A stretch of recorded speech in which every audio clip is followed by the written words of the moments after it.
Welcome to this quick guide on how to submit an assignment in Blackboard. In this video, we'll walk you through how to locate an assignment and submit your submission. Assignments are usually marked with a paper icon. Click on the assignment title to open it.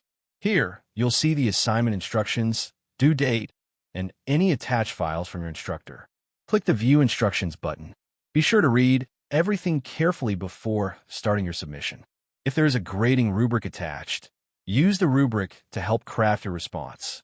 It tells you exactly what your instructor is looking for, including content and structure. When you're ready, scroll down to the submission area. Depending on your instructor's settings, you may be able to type directly in the text box, upload a file, or both. To type your response directly into the text box, simply click inside the text editor and begin typing. You can also upload a file. To do this, click on the attachment button. Browse for your file, select it, and wait for it to finish uploading. You'll see the file name appear when the upload is complete. Once you're satisfied, click Submit at the bottom right. A confirmation message will appear at the top of the screen, letting you know your assignment was successfully submitted. That's it. You've successfully submitted your assignment in Blackboard Ultra.